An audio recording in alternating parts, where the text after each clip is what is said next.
Assalamualaikum warahmatullahi wabarakatuh. Selamat pagi semuanya anak-anakku sekalian. Semoga kita semua dalam keadaan sehat walafiat dan buat kalian tetap semangat belajarnya ya. Meskipun sistem pembelajaran kita menggunakan sistem pembelajaran daring atau jarak jauh ini. Semangat belajarnya buat kalian semuanya. Baik anak-anakku sekalian, di sini kita akan melanjutkan materi kemarin, di mana kemarin kita sudah belajar bersama-sama tentang bagaimana sih penyebaran perkembangan Islam di Nusantara atau di Indonesia. Kemarin kita sudah belajar tentang media-media apa saja sampai dengan teori masuknya Islam ke Indonesia. Nah, dan di sini kali ini, di pertemuan ini, kita akan belajar bersama-sama tentang materi selanjutnya, yaitu tentang perkembangan Islam di Indonesia. Nah, kemarin kalian sudah mengetahui bagaimana perkembangan Islam di Indonesia, khususnya di Pulau Jawa. Nah, untuk kali ini kita akan belajar tentang perkembangan Islam di Indonesia, tetapi khususnya di Pulau Sumatera. Nah, anak-anakku sekalian, kalian di sini bisa melihat di slide ya, bahwasanya di slide ini ada dua bagian Pulau Sumatera. Yang pertama Sumatera bagian utara dan yang kedua Sumatera bagian selatan. Oke, kita akan membahas satu persatu di sini. Yang pertama tentang perkembangan Islam di Sumatera bagian utara. Anak-anakku sekalian, bahwasanya di daerah Sumatera ini, di bagian utara ini ya, dikenal sebagai pusat perdagangan rempah-rempah yang sangat ramai sekali pada abad ke-7 Masehi. Nah, para pedagang dari Arab banyak loh yang berlabuh di daerah tersebut.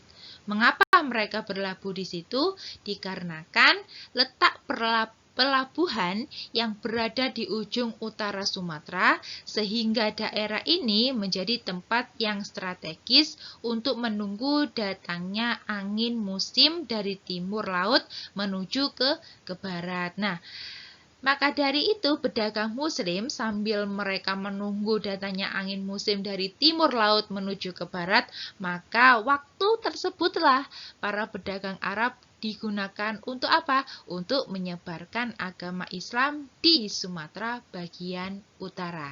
Nah, itu perkembangan Islam di Sumatera bagian utara.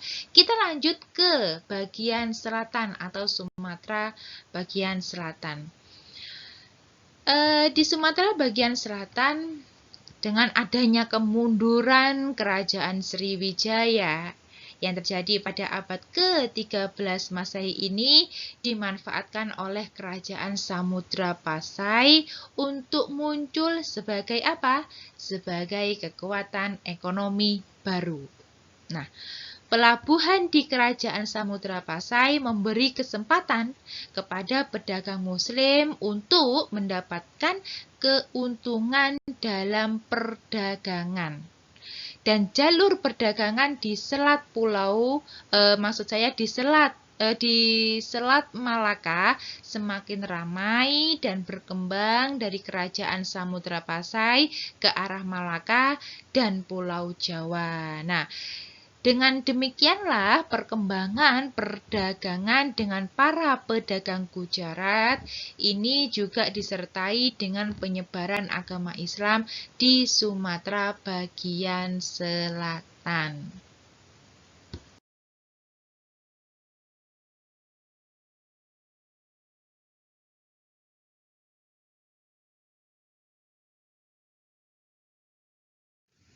Oke, untuk selanjutnya yaitu di Pulau Kalimantan. Nah, penyebaran agama Islam di Pulau Kalimantan ini dapat diketahui dari Hikayat Banjar, di mana Hikayat Banjar ini milik Kerajaan Banjar. Nah, sedangkan Islamisasi di daerah ini dilatar belakangi adanya kepentingan politik Kerajaan Demak dalam konflik antara Kerajaan Banjar dan Kerajaan Daha.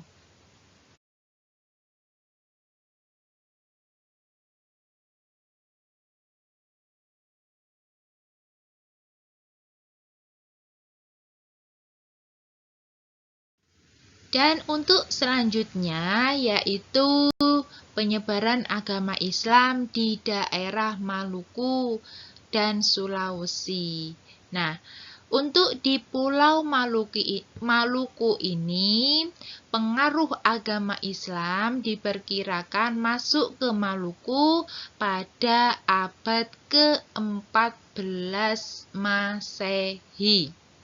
Nah, jadi sekali lagi, pengaruh agama Islam diperkirakan masuk ke Maluku ini pada tahun 14 Masehi.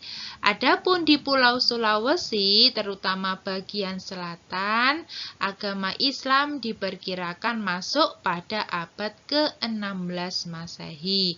Di daerah ini, Islamisasi terjadi melalui konversi pusat kekuasaan atau istana keraton. Konversi agama dijalankan dengan pusat kekuasaan yang telah ada.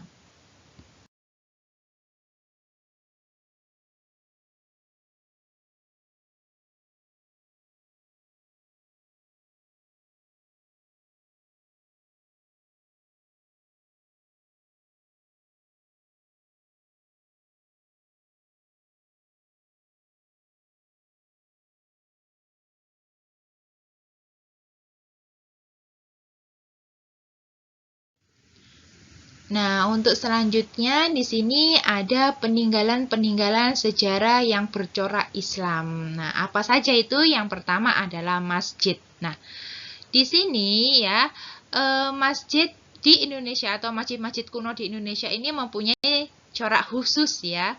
Apa saja ciri-cirinya ya? Yang pertama, sebagian besar atau atap masjid itu beratap tumpang atau atap yang tersusun semakin ke atas, semakin kecil, dan yang paling atas itu berbentuk limas. Dan ciri khas yang kedua yaitu letak masjid tepat di tengah-tengah kota atau dekat dengan istana.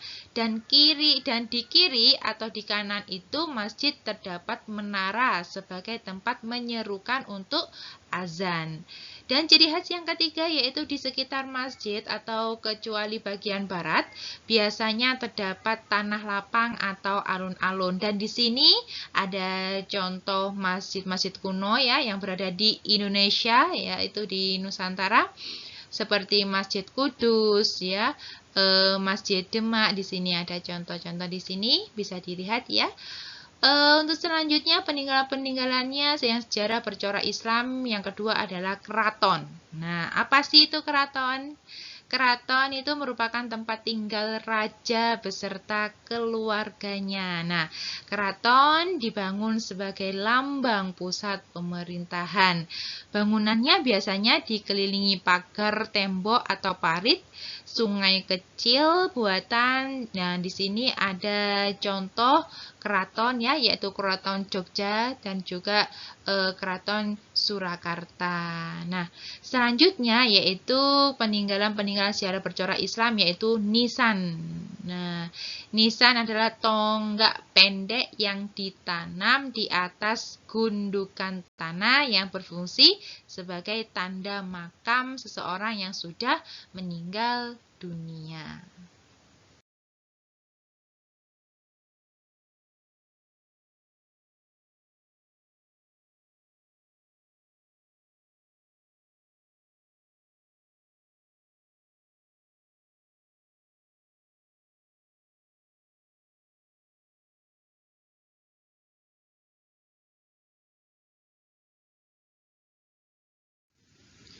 Untuk selanjutnya ya tentang karya sastra dari ulama. Nah, karya sastra dari ulama apa saja karya sastra beliau-beliau ini? Yang pertama adalah hikayat. Apa itu hikayat? Yaitu karya sastra berupa cerita atau dongeng yang menceritakan tentang kehidupan manusia. Nah, contoh hikayat di sini ada hikayat Amir Hamzah, hikayat Hang Tuah, hikayat Jauhar Manikam. Nah, karya selanjutnya yaitu babat. Apa itu babat? Yaitu cerita sejarah tetapi banyak bercampur dengan mitos dan kepercayaan masyarakat yang kadang tidak masuk akal. Contohnya seperti babat Tanah Jawi, babat Caruban, babat Giyanti, dan lain sebagainya. Selanjutnya karya yang ketiga adalah syair. Apa itu syair? Yaitu puisi lama yang tiap-tiap baitnya terdiri dari 4 baris yang berakhir dengan bunyi yang sama. Contohnya syair perahu, syair si burung, syair pingai, maksud saya syair si burung pingai, dan syair Abdul Muluk, dan lain sebagainya. Nah, untuk karya yang keempat yaitu suluk. Apa itu suluk? Yaitu kitab-kitab yang membentangkan soal-soal tasawuf. Nah, kitab suluk ini merupakan karya sastra tertua peninggalan kerajaan Islam di Nusantara.